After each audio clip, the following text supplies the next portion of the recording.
What if I told you you could buy 130 Airbnbs at one time? In today's video, we're going to get into just that.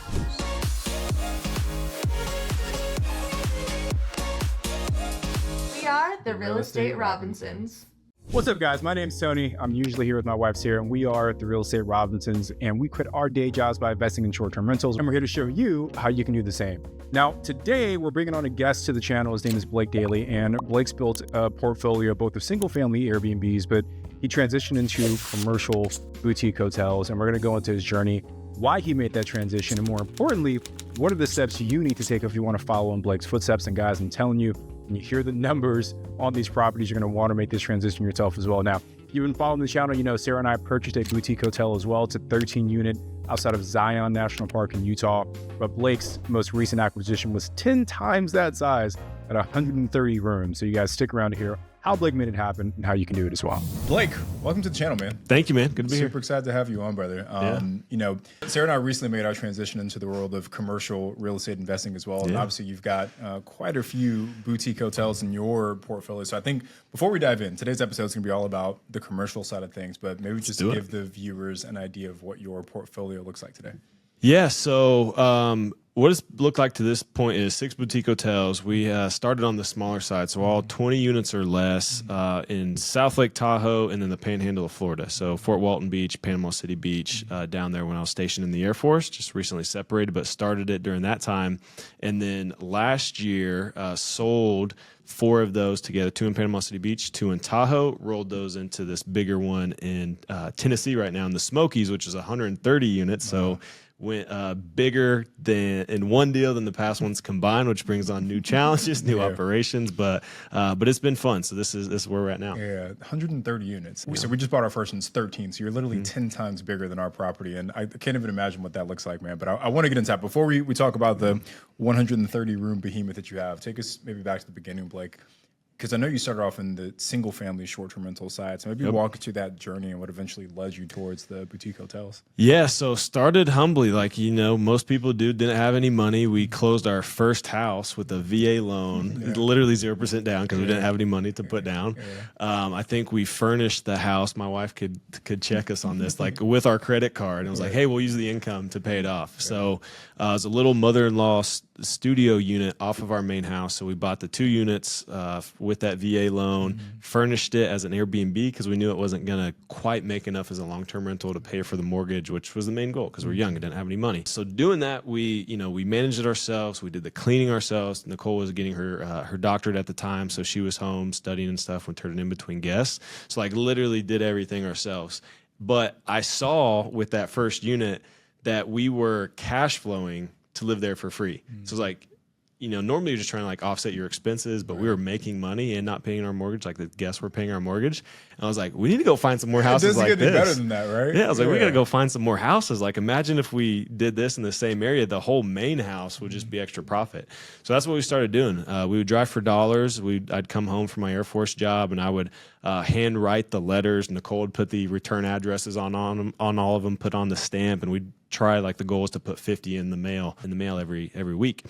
Every week. So just like as niched as we could, right? We knew what houses we were looking for. We knew what areas. So like most, direct to seller marketing tries volume, right? Especially letters is like, let's send out thousands to get back a 1% response rate. Going for like the sniper approach, right? Exactly. Yes. We were getting like a 10 to 11% response rate on these because they're very personable. At one point I started putting pictures of me in my uniform with Nicole and our dog. No way. I was like trying to get super personal, right? To get these calls. Wait, so I know we want to talk about the boutique hotels, but you're going into something that I think is super interesting because the hardest part of being a real estate investor is that you've always got to be working for deals. You're always got to be working for dollars, right? And the going direct to seller is one strategy, but it is a bit of an art and a science. And it sounds like you said you were trying to be personable in these letters. So were you literally writing like a unique letter handwritten for each person about their property? What were you putting into Yeah, the letters themselves? the letters themselves were pretty similar, right? Like I'm handwriting these things, so I got to make it as efficient for my time as I can, just 50 a week kind of thing. But it was basically like, hey, you know, calling them by their first name. Hey, Stephanie, right? This is Blake, my wife Nicole. We're stationed here in the Air Force. We live in Lynn Haven, you know, we which is the area down by Panama City Beach, and we're looking for an investment property in this area. This is what we do, kind of like a little bit of a track record, just like a quick 2 to 3 paragraphs, and then I would hand sign them all, and then you'd see on the outside of the letter the handwritten address, usually Nicole's handwriting, and we would just take this stack of envelopes, throw them in the mailbox, flip the thing up, right, and they would send out every week. So we're getting about 5 to 6 calls per week, sending out those 50 per week, which is really good. Like, guys, if you've ever done direct mail, getting that many calls off of that small volume, typically like 1%, right, is what you get what they would call good. So then it was just like hyper focused on those, right? Like I'm 22 years old at the time. I'm going into these sellers' houses, trying to make it look like I know what I'm doing when I don't, right? Just trying to sound competent and put these deals together. And, you know, we were fortunate. I think one of the books I read early on was Brandon's book with the real long title, like Investing with Low and No Money Down. Right. And it was like, just how do I add tools to my tool belt and do these creative deals? Because we didn't have money at the time. So we did, in our first couple months, I think our first 3 months in Florida, we did our first 3 deals. So we had the VA loan, we had a partnership where we, I think, maybe brought like $2,000 down or something like that, and they did the rest in the rehab. We did a lease option, we did a flip, we did some wholesale. So like we're doing everything we could just to build up cash to do more of the buy and hold with these houses, with guest houses, like whatever that extra unit was, an ADU, a mother-in-law suite, above garage apartment, like that's the stuff that we were looking for, and driving for dollars and sending mailers on those. So the next one we got was literally, I think, 6 or 7 blocks away from the house that we lived in. And it was a house with a detached guest house with a pool in the middle. So it was like, cha-ching, perfect short-term rental down in Florida, right? This one has the pool, would do even better. And that one still crushes. I mean, it does with, we've kind of let it go. And the design is still kind of like one of those average Airbnbs kind of thing, but still does like $85K, $90K per year. Good. And like our mortgage is $868 a month on it. So, I mean, that one absolutely crushes. And bought a few more. The next year, I used my VA loan again, bought another main house with a detached guest house. We lived in this one for 2 years, rented the back apartment, moved out to Utah, did the same thing, did a 10% down loan. That was the first one that we actually did 10% down on. And we finally had to use some of our own money. But we've bought 6 or 7 of these houses with guest houses. And really has been like the foundation of our portfolio. And doing that, back in the Florida days before we got into the hotels, I think we had 8 short-term rentals, so like 4 houses with guest houses, and then 3 long-term rentals. And at that point, we like surpassed my W-2 income with the net cash flow of the real estate. So like net after all the expenses. And I was like, dude, we need to reset the goals here. I just want to rephrase what you just said, because it's super important. First, let me ask one last question. What was the time frame from that first property that you closed on when you bought the furniture with credit cards? You weren't even sure if it was going to work, to get into that point where you're like, hey, the portfolio is producing more than my W-2 job? So that was July of 2019 for the very first house. August of 2020, we got that Airbnb live. So by like the end of August, like 13, 14 months, net cash flow surpassed W-2 income. No way, man. So it was quick. I mean, it was just hustling, right? It was like doing this for every day for a year of writing letters, driving for dollars, calling sellers, switching out of my uniform in the truck after leaving base to go meet somebody after work, getting home late, like waking up, analyzing deals, like just doing all of it. But dude, I think that's the important lesson. Like for everyone that's watching, like if you're going to walk away with anything from this interview, obviously Blake's done some amazing things from like a portfolio perspective, and the numbers I'm sure are going to blow you guys away as well. But I think what speaks the most volumes was the hustle. And that's the part that people like to overlook. Right. Yeah, it's the year of grind. It's the year of grind, right? Yeah. Very similar thing happened to me and Sarah. It's like when, I lost my job December of 2020. Had a nice cushy W-2 job. We were doing really well. Lose my job, and we spent all of 2021 grinding. And we finished, when I lost my job, we had 3 short-term rentals. By the next 12 months, we had like 15.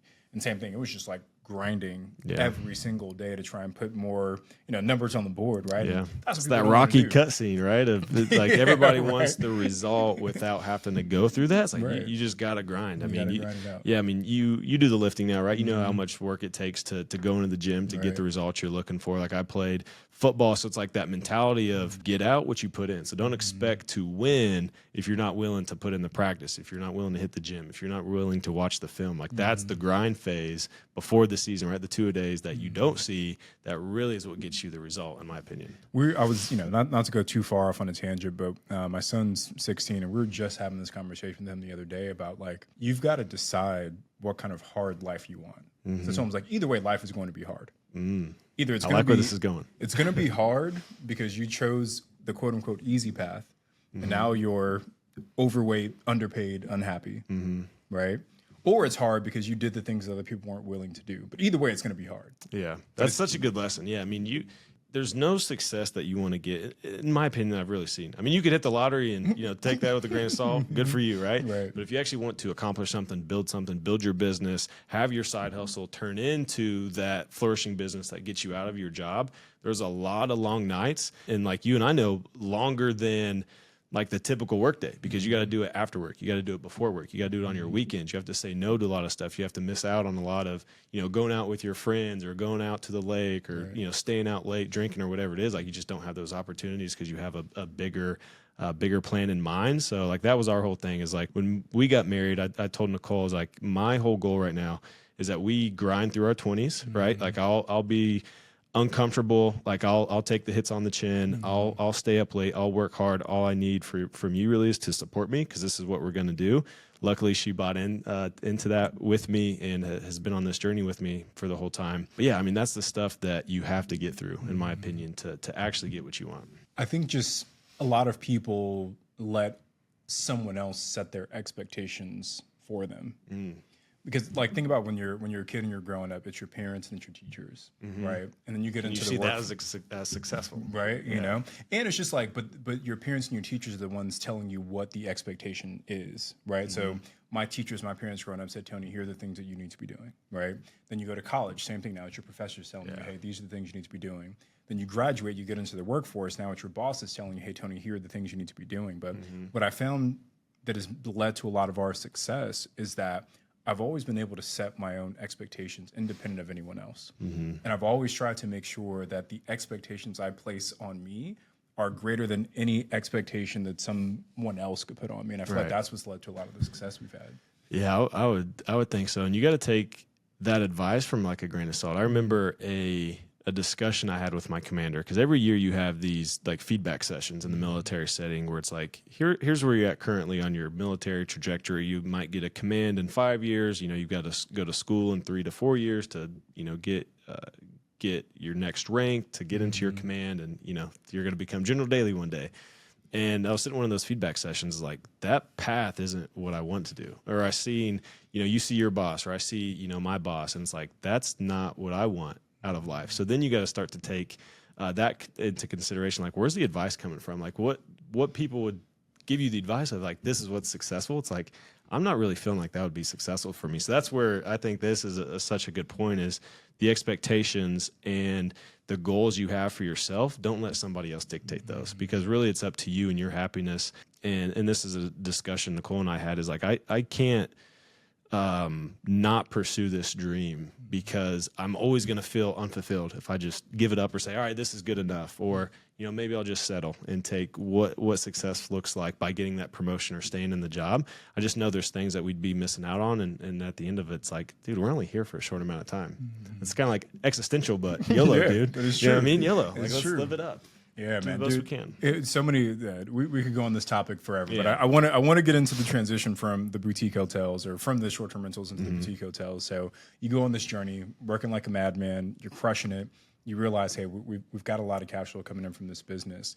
At what point do you make the decision to at least entertain the idea of the boutique hotel? Yeah. So there's it seems quick in retrospect, but it was a long grind period of like these 10 months. So we had from about August of 2020 towards, or maybe like mid 2020 into early 2021. There's this time frame where I knew that the houses that we had that we'd already bought that we were doing renovations on, that once they got live, like this is the position that we were going to be in. So I knew we were going to hit these numbers. And so it started thinking of like, man, I have these Airbnbs. They're all around town.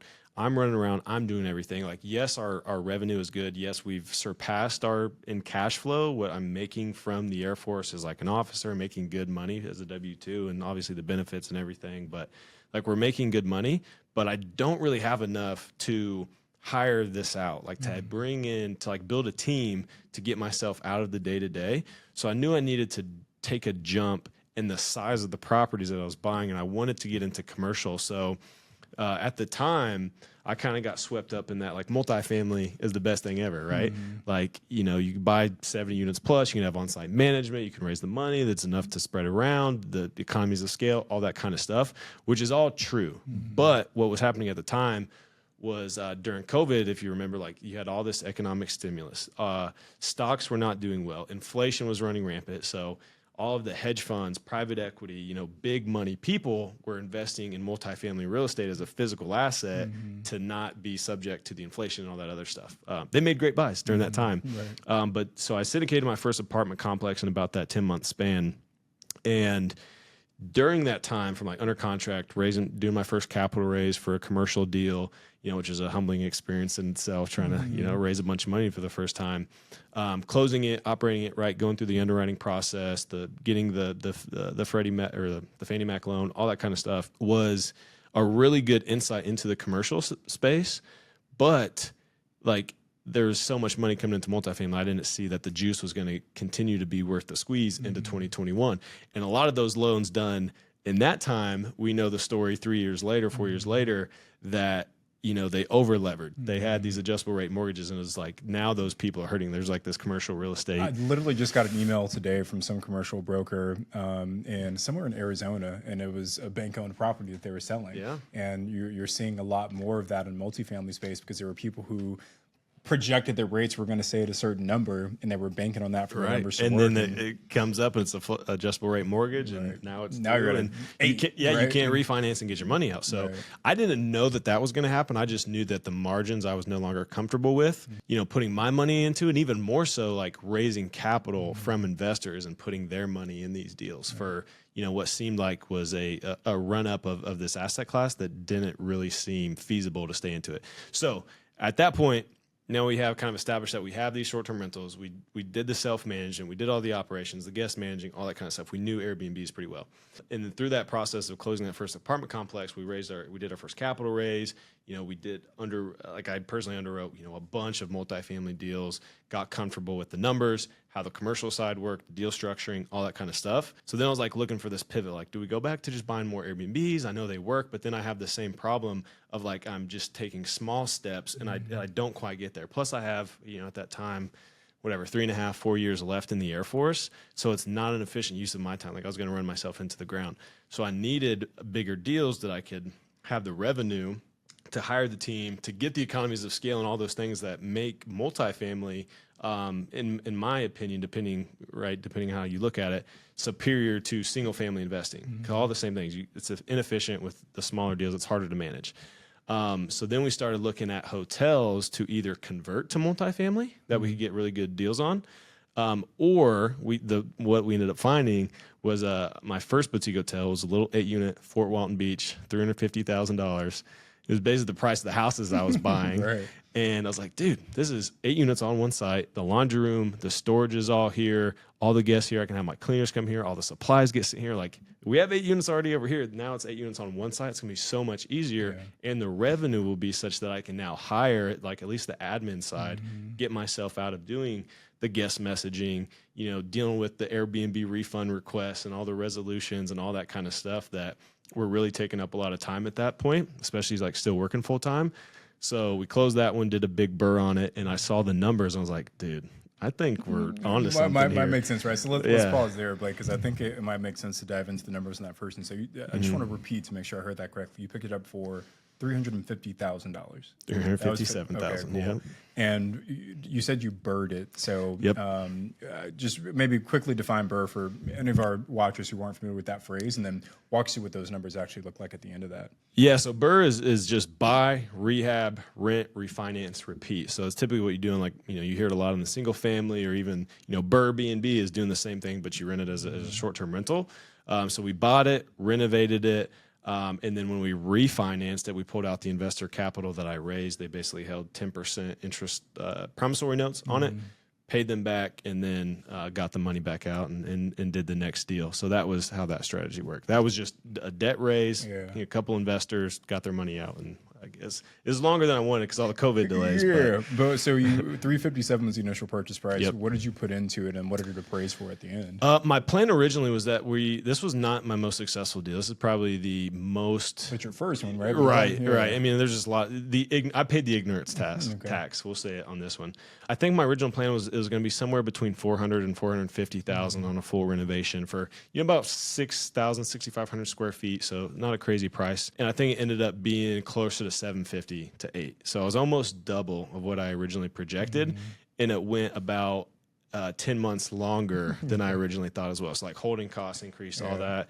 I hired a residential contractor with a residential license to do a commercial project. He did everything wrong, cost me about $100,000 on that. But, ignorance tax, lesson learned. I didn't vet the license. There's things that I didn't know now, that made all the other hotels to come after so much easier. And we didn't make those same mistakes.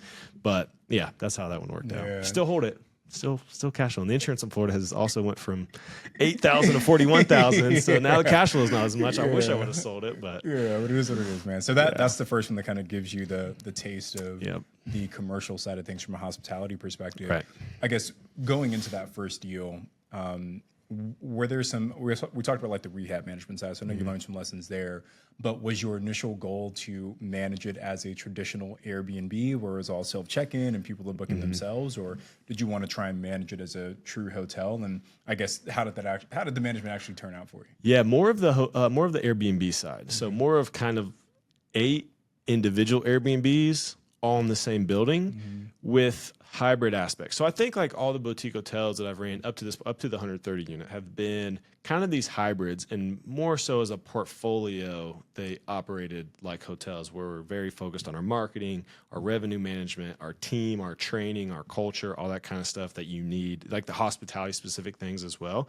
But that first one, right, buying it for $350,000, 8 units altogether, it was really this older multifamily building, so it lacked the amenities and kind of the appeal of like what a hotel would be, right? When you drive by, like, oh, it's a hotel. Like this one was kind of a little in between, very limited outdoor space. So we did the best we could with like grills and fire pits and seating, but it's literally like 800 square foot of outdoor space. There's not a lot we could do with it. So we were limited in what we could do. So we did the interiors very nice, right? We renovated to kind of apartment standards, so they have their studios with full closets and kitchens, so they could be converted to like rented as long term, meet the standards of an apartment unit in the future. We did that intentionally. So we did kitchenettes in each unit. We had to put a fire sprinkler system in, all that kind of stuff. So we did the interiors really nice to attract more of the long-term stays, a longer length of stay throughout the season as well, because we're right in between 3 Air Force bases. Eglin Air Force Base, Holbert, and then there's an airfield north of there as well. So a lot of TDYers, a lot of military, a lot of transient coming in, and then you're right by the beach. So kind of designed to that, and that was the plan. So it was this hybrid, whereas, we've got the Schleg locks, we've got the automatic check-in, the automated messages, all that kind of stuff to really ease people getting there, getting checked in, and you have that ease of booking process that you'd have with the Airbnb. But on top of that, we're also distributed across all the channels. So Expedia, Booking.com, right, Google Hotels, like all those different places. So then you've got to integrate your operations in a way that allows you to service all those guests, not just Airbnb bookers. And then when you think about like we talked earlier about, our StayFi and how we do our marketing, and how we communicate with our guests, how we train our team, and our e-concierge is like our guest relations people of how we communicate with our guests. That stuff is now very hotel-like. So we try to match, really in all the hotels, is like the standards, the amenities of, and the quality of like what you'd get as a hotel. But then on the other side, the appeal, the amenities, the ease of booking and check-in of the Airbnb. So they're all kind of in that hybrid. Now with the 130, it's much more hotel with focus. Supplements of short-term rentals. Because that was our goal with the 13 unit that we bought. And it really helps you bridge that gap too. Oh, for sure. Yeah. It makes you. There were some theories that we tested that didn't work out. There are some that have held up pretty well. Like we're getting significantly more drive up same day bookings than we were anticipating, and our goal was just to like leave the front office like closed. But now we're kind of revisiting that because so many people are coming in and literally knocking on the door trying to book same day. We're getting significantly more bookings through our own booking website. It's like 50% of our bookings right now, which is great. Which is great, like right? Too. But we weren't anticipating that either, right? So now it's like, how do we optimize that? And like you said, take more advantage. It gives you different challenges, but they're ones that give you the opportunity at way more margin of these people that can just walk up and book like you don't get with Airbnb. So you can fill in your occupancy with that short booking lead time with the direct bookings as well. So as you think about like your gross earning potential and then the margins you can have on that, like, because that day is going to go unbooked either way. Right. So if you can get it filled, however, like that is the cool part about it. But I think I want to highlight that because, people getting into hotels might think it's scary or it's hard or like I don't know that much about hotels. Really the foundation is in the short-term rental management. Like if you already have a few short-term rentals or even one, right? If you're using Price Labs and you're using a PMS and you're using your smart locks and really doing it like you want it to be scalable and efficient and not like the super hands-on host, like really kind of try to automate whatever level of listings, STR listings you have. That's the same foundational skill set that works with that 13-unit hotel, right? Anything in that, my range of 8 up to maybe 20, to where it's really that hybrid. It's kind of more of a short-term rental, but it's all in one building. So you can still get all the perks of commercial real estate, right? You are now valued based on the NOI, not the comp. So you're not limited by the other hotels in the area. Like you can drive more revenue, create way more equity. And the the bridge to get across to capture that income stream is not that crazy, right? And I want to get into someone who's watching, like if you wanted to buy a hotel today, what steps should you be taking? Blake's going to walk us through that. But I want to transition. So you get this first one, kind of cut your teeth, learn a lot. But now you just talked about taking that 130 unit behemoth. It's a big boy. That's a big step, right? I know you said you bought a few in between, somewhere in that 8 to 20 range was kind of your sweet spot. What kind of gave you the confidence, Blake, to go from these mid-sized boutique hotels to almost 2x or 10x what you were doing before? Yeah, I think it was doing 5 in a year that built that confidence. We closed on, I don't know why 13 months is the trend here, but we closed the first 5 hotels within 13 months, and then for 2 years we were in different stages of renovations on all of them at some point, right? So like at one point in time, all 5 renovations overlapped. And then you throw in like, all right, now we've got 2 operating and 3 under renovations. Like it was crazy. It was a crazy 2 years. And you were doing this all while working full time? All while working full time, active duty. Yeah, it was crazy. There's a lot of times where I had to get out from my desk and like disappear. Like, where's Daly at? Where's Daly? Get back here. I somehow skated through. Still won awards as an Air Force officer. I did. Still did my job. But we did all that, and I think we had at the time when I sold at the beginning of 2023, we had 26 employees. So we had stabilized now and renovated and operated 85 units as a portfolio. We built our team, right? Our property teams in each location, maintenance in-house, assistant managers, property managers that were all in-house and our employees, operations and director of operations across the portfolio, revenue manager, like we did everything else. We built a full management company to handle the real estate that we bought, which wasn't the intention, but now I'm like, dude, we can operate anything, right? Like this 130 unit I saw as a beast, and I knew there was going to be different things to it. And especially with 8 buildings on 10 acres like that's probably the hardest operational thing. It was 130 units all in one building, like a Hilton or something downtown. It'd probably be easier. But like, I think the confidence level was like, hey, we've already, built basically the same level of staffing and team that we'd need. We operated about a similar revenue range. Like I think we did $3 million. We're on track to do 3.3 when I sold. This hotel alone will do like between 2.5 and 2.8 this year and stabilize in the low fours.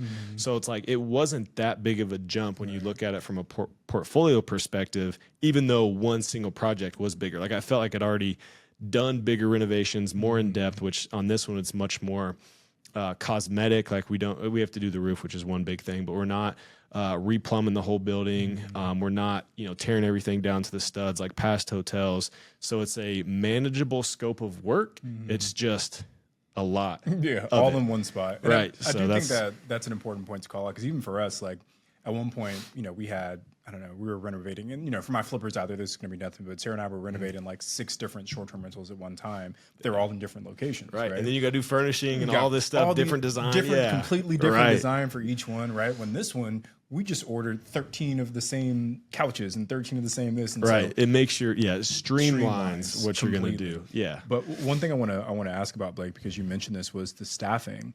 And you and I were talking before you hit record about there's the on-site management team, and then there's the actual kind of like property management team. Yep. Right. So like for us in our 13 unit, we have on-site management, which the hotel pays for. And then we have our property management team, which we pay for out of the property management fee that we take. So like you talk about revenue managers and your e-concierge team, I think you mentioned.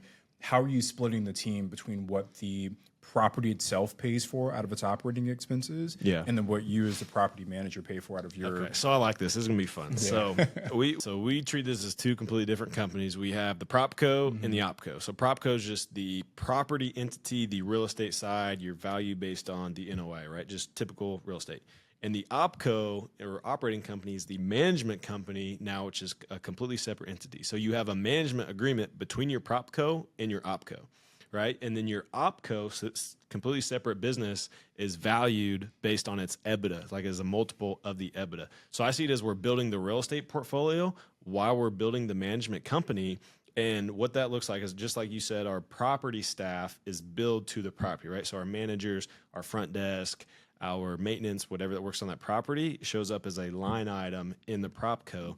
Now our guest services, our e-concierge, my director of operations, revenue manager, all that kind of stuff, all those OpCo level employees are paid by the OpCo, and we charge a management fee to the PropCo via that management agreement, and that covers the overhead. And then we have income and expenses that come out of that management fee as well. So as we buy more real estate, we're building the PropCo entity, but we're also building the OpCo entity as well. And I just manage for myself. We haven't managed for any clients before, because it's enough with the real estate that we buy.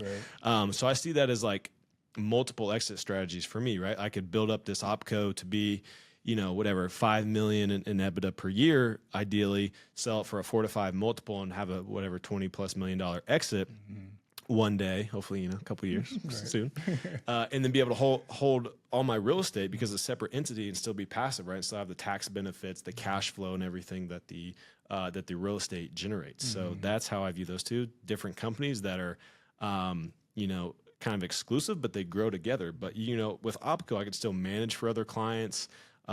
Get extra income to the entity that way, and over here I could just buy more properties. I love that separation, and that's basically what we're doing on our end as well. Like we started a separate property management company with the goal of doing, I think, high-end luxury single-family homes as well. But right now, the biggest client is our 13-unit boutique hotel, right?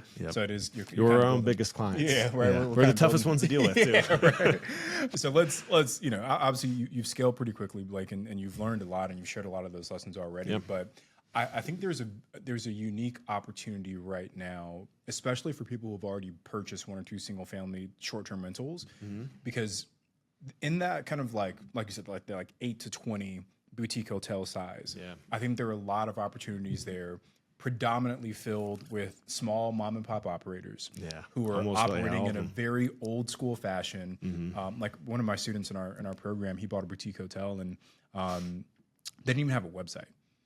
Like everything was either people had to call or they had to drive up and book and pay in cash. Which just looks like value, right? It's just value add. There's a tremendous opportunity there. So if someone wanted to follow in Blake Daly's footsteps and buy that first boutique hotel today, give me like the the 1, 2, 3, 4, 5 steps that I would need to follow to make that a reality? Oh, first of all, I think you would be so surprised what you can find on like Crexy and LoopNet that's just listed out there online with bad agents or brokers that really don't know how to list that kind of property, because you're really not a flag hotel. Like those sell with like a very specific kind of broker.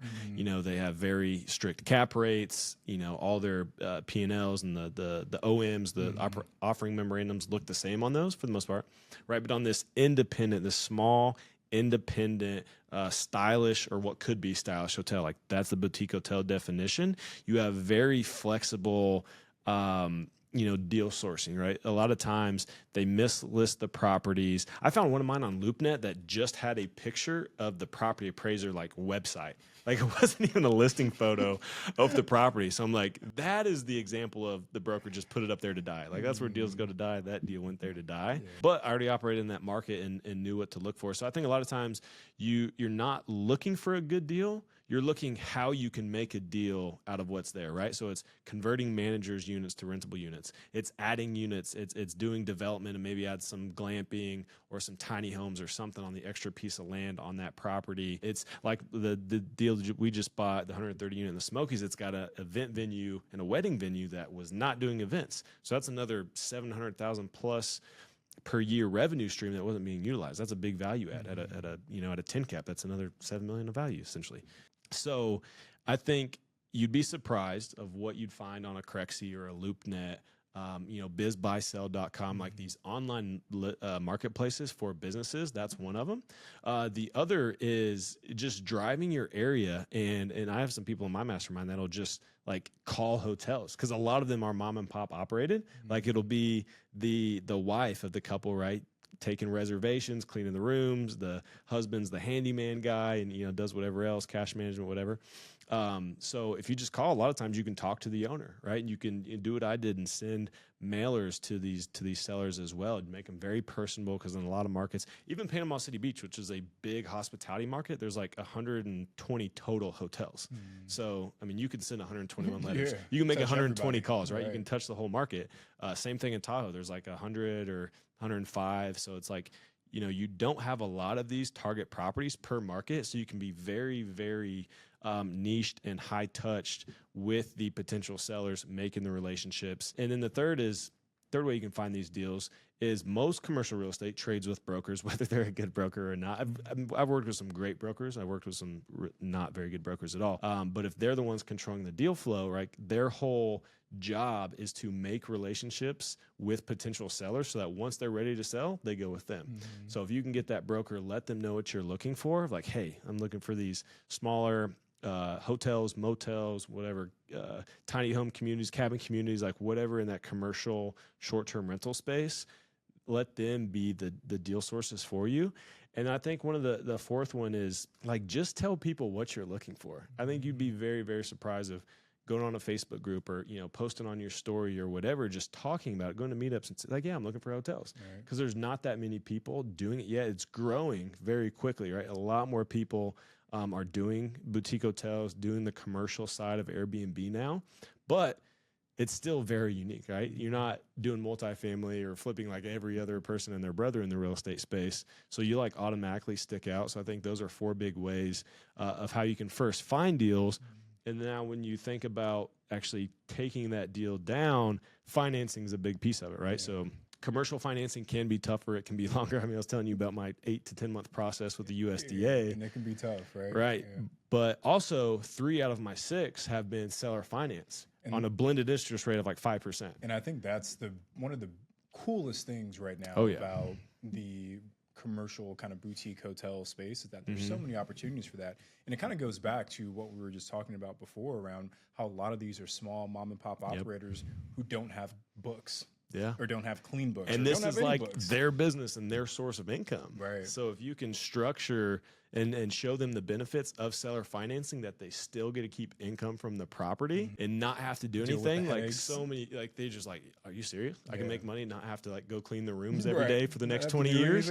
That sounds great. So it's all about like finding what works for them, right? It's a lot of question asking, a lot of like, you do have to build rapport, and it sounds like kind of cheesy. Oh, go build rapport.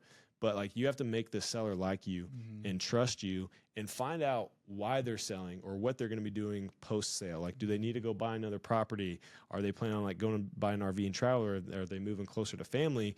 And you can structure your seller finance offer in a way that satisfies what it is that they're trying to get out of this sale.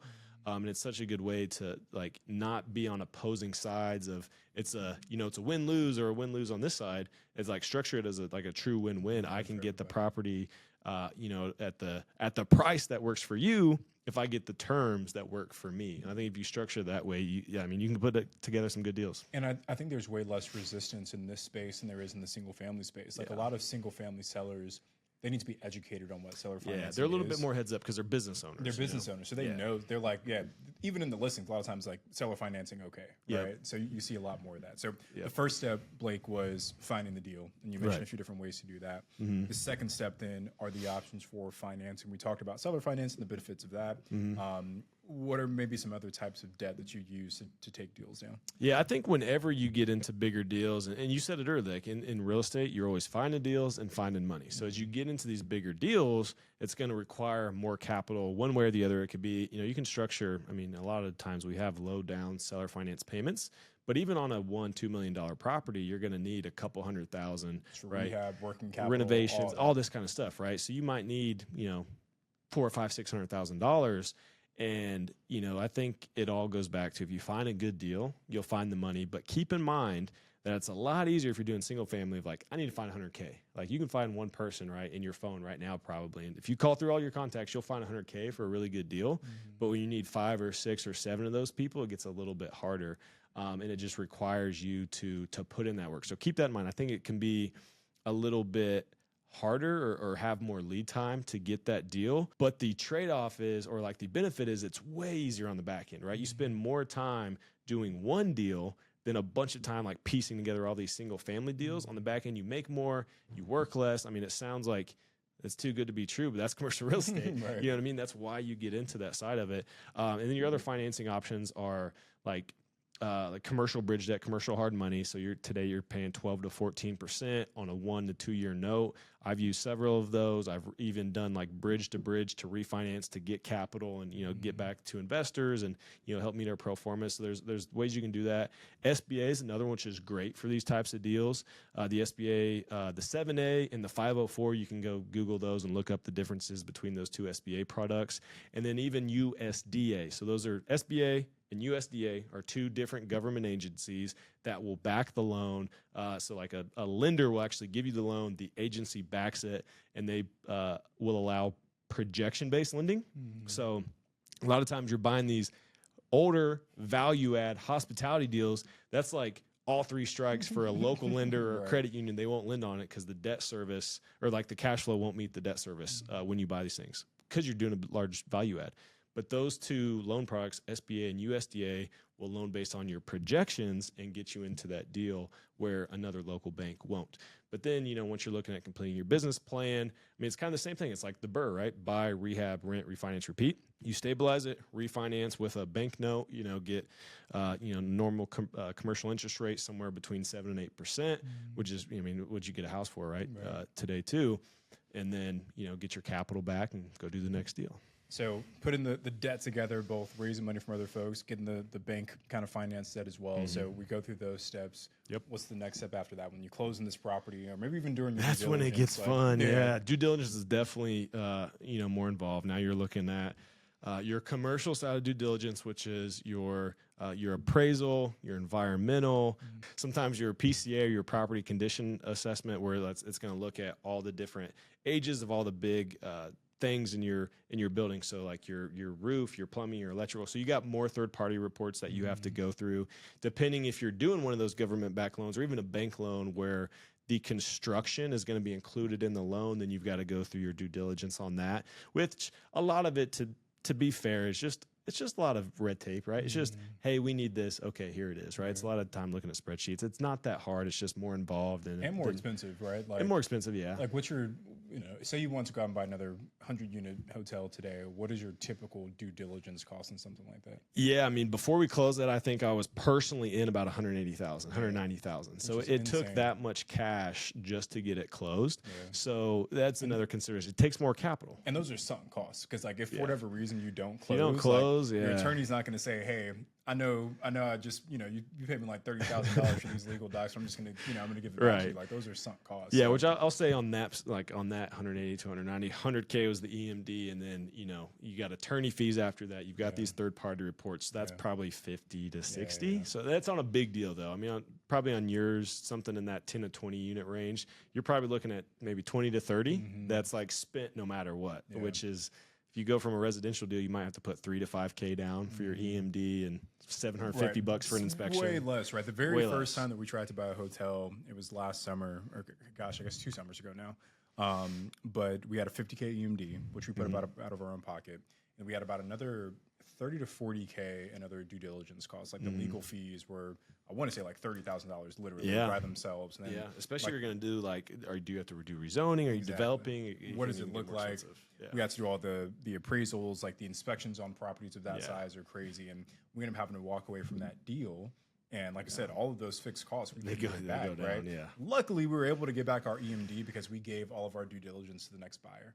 So they refunded us the $50K that we put in, but still we lost, another $40,000 or whatever it is. Just in that. But don't let us scare you off. Yeah, like that's not the point of this part. It's more expensive to get in. Is all we're saying is like kind of providing this disclaimer is it takes more effort and money and time to get into that first deal. But I mean, you guys, when did you start operating? Earlier this year? Our first motel we started in April this year. In April. Have you already seen a difference of like? Could you kind of compare those 13 units to like 13 new houses that might for be sure. all over? I mean, launching that I would say was definitely not as labor intensive as launching 13 single family homes in different locations. And then your management, you got your staff there now that can afford it. So like now all the guest questions and all the concerns and whatever else, all the complaints aren't coming to you directly. Streamlined, way more efficient. So there's definitely wins to it, right? So I guess maybe talk then, Blake, about some of the differences between the like managing at scale with 130 units versus a single family home. Yeah, I was going to say this is where it gets fun on the operations side. And this is why we built the full OpCo, like we talked about earlier, that full management company that manages all of our units. Because there's really not, in the space that I'm aware of yet, a good hotel management company, third party that you could just, come in and manage your hotel. Like a lot of these short-term rental companies, co-host companies, whatever, are used to residential Airbnbs. Like that's a certain kind of product. That's a certain type of avatar and customer that you're serving, which is different when you're staying, like when you have a hotel room, right? 4-bedroom house, a single king hotel room or double queen hotel room. Like those are two different avatars who book that room. Right. So that shows up in your operations, your marketing, your listings, how in your design and the amenities that you have and your communication with those guests, with your booking timelines, with your revenue management stuff, all that stuff's different. But I'll say again, like the foundational pieces are, from the short-term rental space. So if you already have that stuff set up, it's not a stretch to put all this stuff in place. You just got to learn the nuances, right? You go through the first deal, you get, kicked in the pants a couple times, like, oh man, I made that mistake, or, you have a big lost booking or whatever. You're like, okay, that's how we do it. So I think some of the biggest stuff is once you get to this scale, having in-house maintenance is huge. Like to be able to respond to guest issues quickly. Like think of all the times, you and I both, we get a complaint at 9 p.m. that the air conditioner's out or, something. It turns out that like the TV won't work, but it's not batteries, right? And then you either got to go do it yourself or you got to call a couple different people. Like you can't get a hold of your main cleaner who would go do it. So having somebody in-house on the maintenance staff that can take care of those guest issues quickly, they turn what could be that 4-star, that 3-star, that 1-star, if they're really pissed, turn that review into a 5-star. So then you think about your quality control. That's very helpful. Having your management, on-site management, and I don't mean like that you have to have a front desk and a working office and somebody for guests to come to. I just mean that you have a manager in that market, right, that can kind of take care of stuff.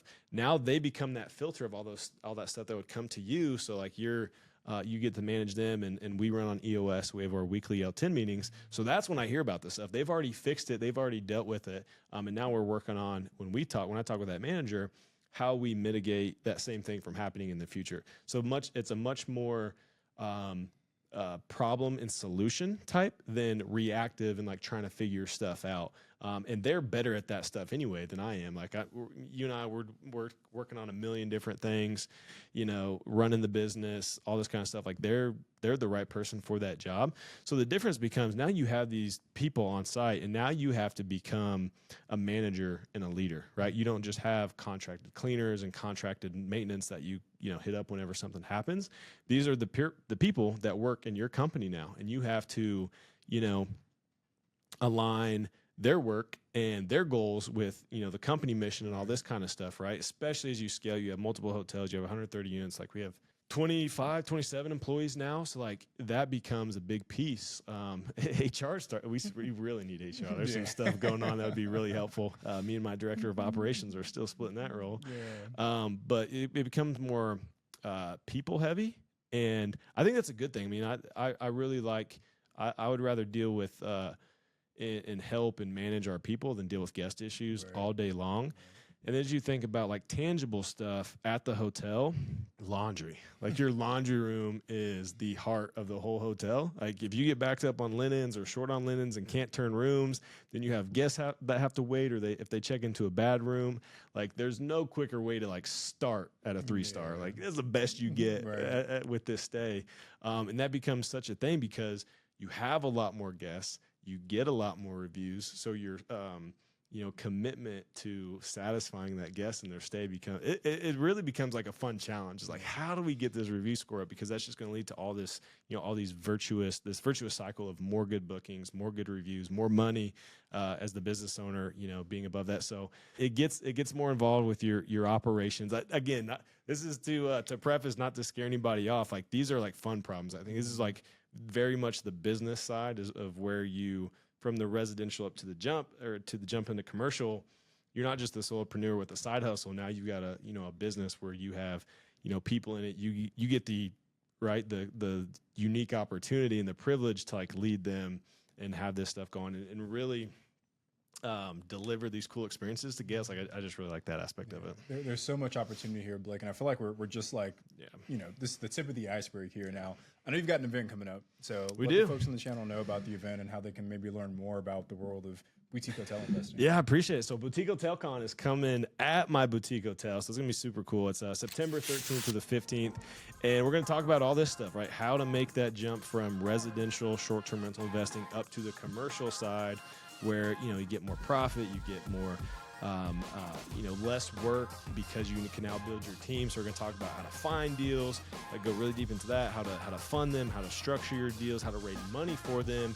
And then I'll dive deep really into the operations and how you actually manage that and build a company out of this.